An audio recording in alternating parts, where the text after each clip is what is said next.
사람들이 생각하는 행복에는 어떤 것들이 있을까요?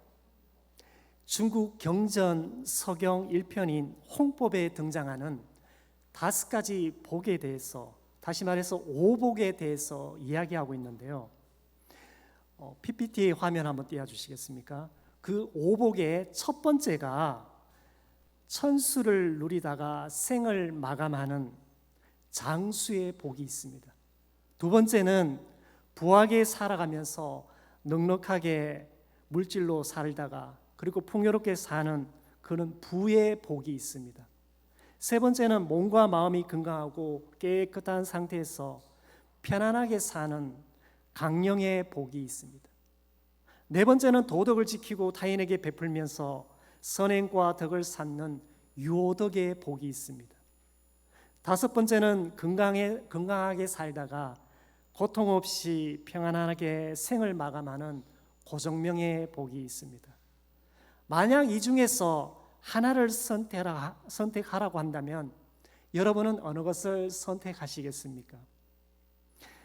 많은 사람들은 건강하게 오래 살면서 풍요롭게 그리고 선을 행하면서 편안한 죽음을 맞이하는 것을 복으로 여기고 있습니다. 그런 반면에 아주 평범한 사람들이 추구하는 행복은 어떻습니까?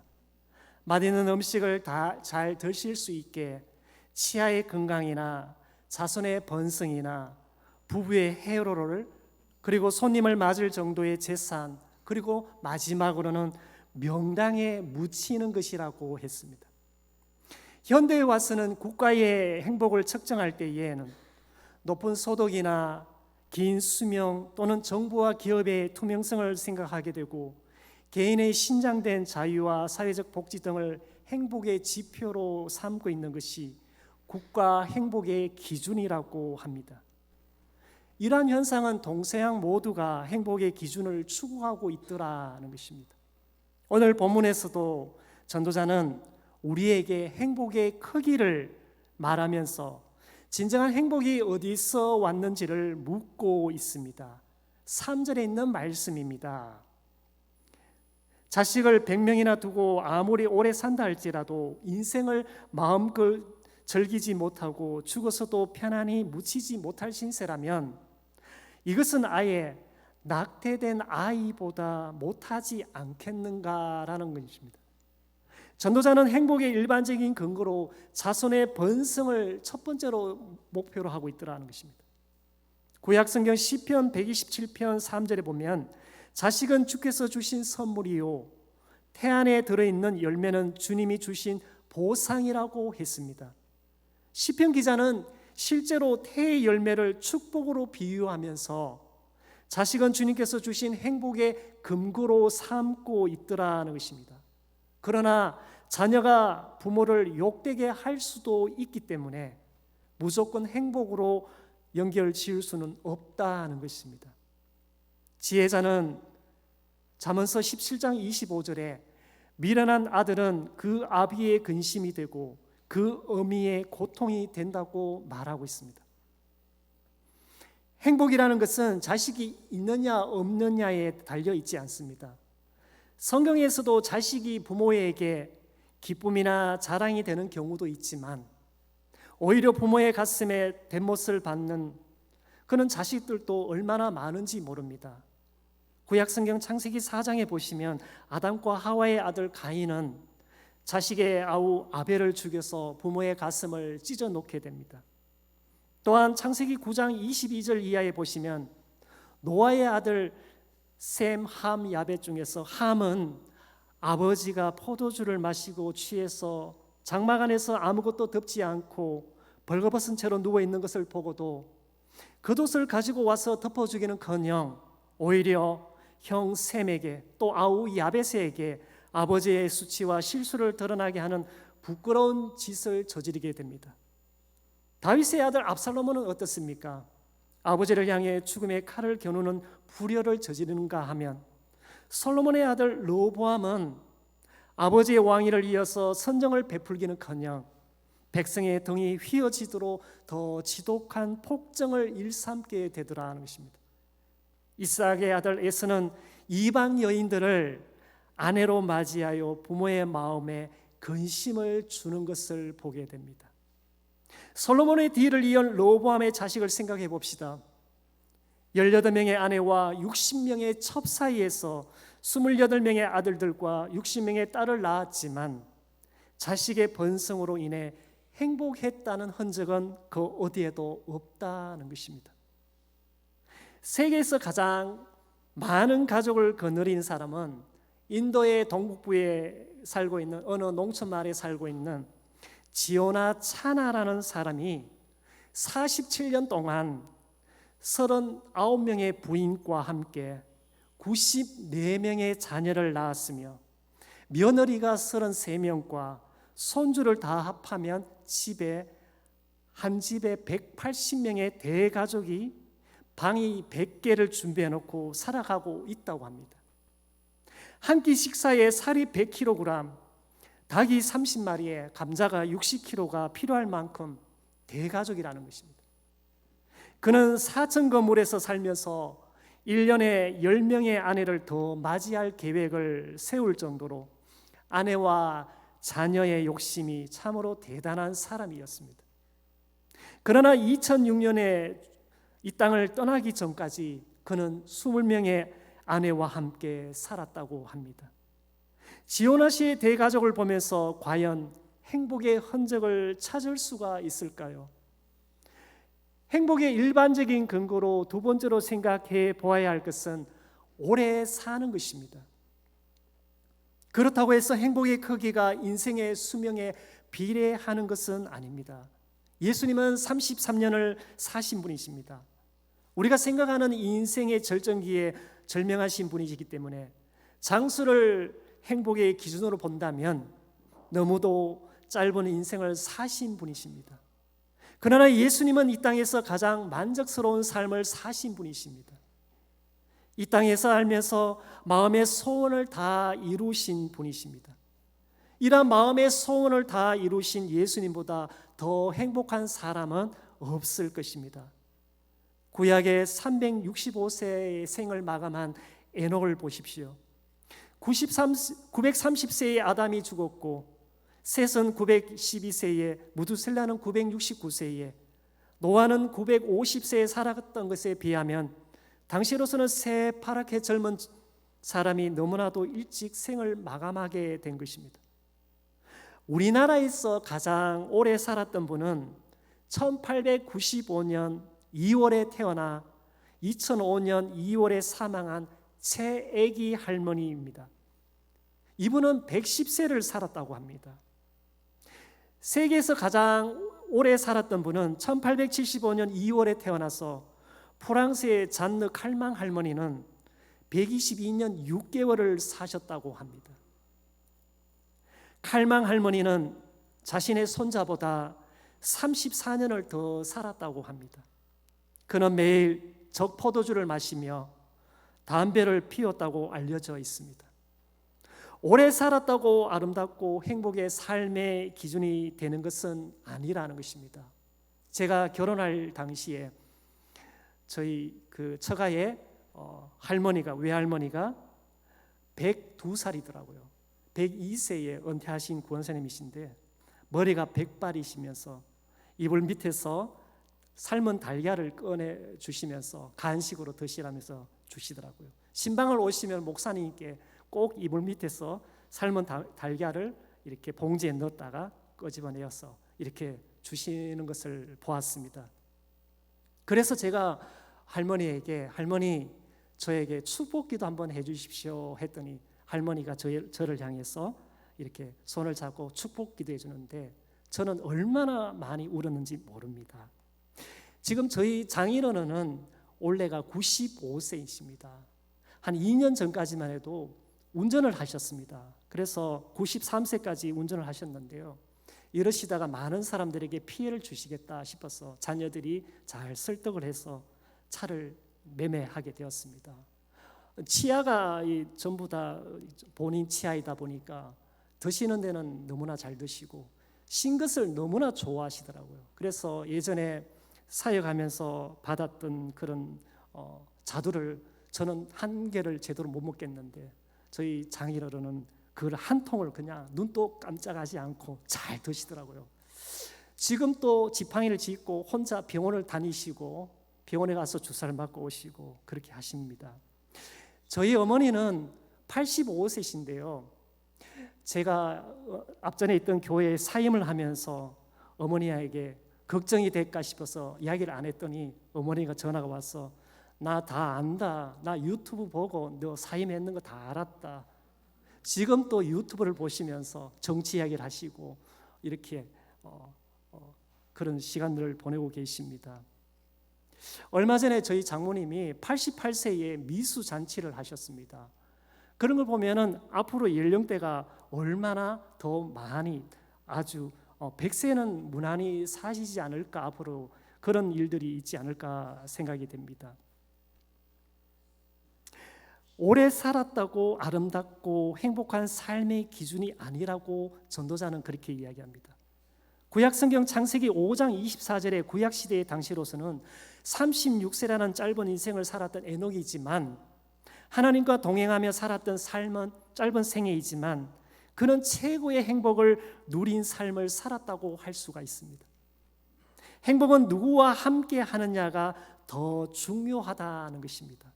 아무리 힘들고 어려운 때라도 사랑하는 사람과 함께라면 잊지 못할 행복으로 기억될 것입니다. 오늘을 살아가는 우리는 어떻게 해야 그러한 행복을 누리며 살아갈 수가 있을까요? 신약성경 히브리서 11장 5절에 보면 믿음으로 에녹은 죽음을 보지 않고 옮겨졌으니 하나님이 그를 옮기심으로 다시 보이지 아니하였느니라. 성도 여러분, 우리는 믿음이 없이는 하나님을 기쁘시게 드릴 수가 없습니다. 우리도 에녹처럼 하나님을 기쁘시게 하는 믿음으로 최고의 행복을 누리며 살아가게 된다면 우리의 행복은 우리에게 주어진 최고의 상급이신 하나님 자신에게 있음을 꼭 기억하시기를 원합니다. 이렇게 하나님을 기쁘시게 하며 그분과 동행하는 삶이 믿는 자가 누리는 최고의 행복이라는 사실을 우리는 꼭 기억했으면 좋겠습니다. 3절에 보시면 전도자는 자신이 가진 소유물에 만족하지 못하면 행복의 일반적인 조건들이 아무리 풍성하게 채워져도 행복할 수가 없다고 그렇게 말합니다. 바울은 디모데전서 6장 6절에 자족하는 마음이 있으면 경건은 큰 이익이 된다고 했습니다. 만족할 줄 모르는 경건한 사람들도 행복할 수가 없다라는 것입니다. 어떻게 하면 자족할 수 있을까요? 바울은 오직 하나님만 우리에게 만족을 주신다고 고린도후서 3장 5절에 말씀합니다. 인간의 욕망은 끝이 없습니다. 또한 인간은 무한한 욕구를 가지고 살아갑니다. 은으로도 채우지 못하고 풍요로도 만족하지 못합니다. 인간의 욕구를 충족하려면 무한한 무언가가 있어야 할 것입니다. 하지만 온 천하를 둘러보아도 무한한 것은 그 어디에도 없다는 사실입니다. 영원하시고 한계가 없으신 하나님 외에는 그 어떠한 것도 무한하지가 않습니다. 그래서 우리는 오직 하나님 안에서만 만족함을 얻으시기를 원합니다.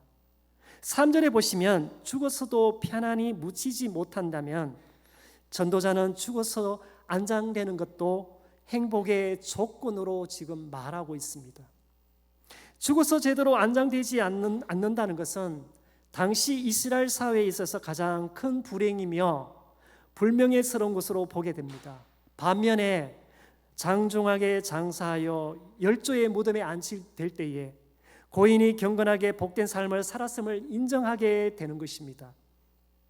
구약성경 열왕기상 13장 22절에 여호와가 너더러 떡도 먹지 말고 물도 마시지 말라, 한 곳에서 떡을 먹고 물을 마셨으니 내 시체가 내 열조의 묘실에 들어가지 못한다라고 했습니다. 이처럼 열조의 묘실에 들어갈 자리가 없는 인생은 참으로 불행한 자라고 했습니다. 이 땅에 살면서 하나님과 사람 앞에서 불명예의 삶을 살아서는 안 된다는 것을 우리에게 지적해 주고 있습니다. 3절 하반절에 보시면 전도자는 낙태된 자가 만족도 없고 죽음 이후에 시신이 안장될 무덤도 없을 정도로 불행한 사람보다 더 낫다고 말하고 있습니다. 낙태된 자는 이 세상에서 가장 불쌍하고 불행한 사람의 표본으로 말씀하고 있는 것입니다. 낙태된 자는 헛되이 이 세상에 왔다가 어둠 속에서 죽기 때문에 그의 이름이 어둠 속에 덮이고 햇빛도 보지 못하게 되고 햇빛이 어떤 것인조차도 알지 못하는 자를 말합니다. 세상에 이보다 더 불쌍한 사람은 아마도 없을 것입니다. 그런데도 전도자는 이러한 낙태된 자보다는 더 불쌍하고 불행한 사람이 있다고 말합니다. 전도서 4장 2절 이하 3절에 보면 살아있는 자보다 죽은 자가 더 복되고 산 자와 죽은 자보다 출생하지 않아서 해 아래에서 행하는 악을 보지 못한 자가 더 낫다고 했습니다. 낙태된 자들은 이 세상에서 주는 기쁨이나 즐거움을 누리지 못하고 알지도 못하지만 무사람들이 당하는 무수히 많은 고통이나 환난과 시련이나 슬픔이나 아픔이나 억울함과 불의와 부패 중에서 하나도 경험하지도 않고 알지도 못한다는 것입니다. 그래서 더 평안한 인생이 된다는 것을 말하고 있는 것입니다.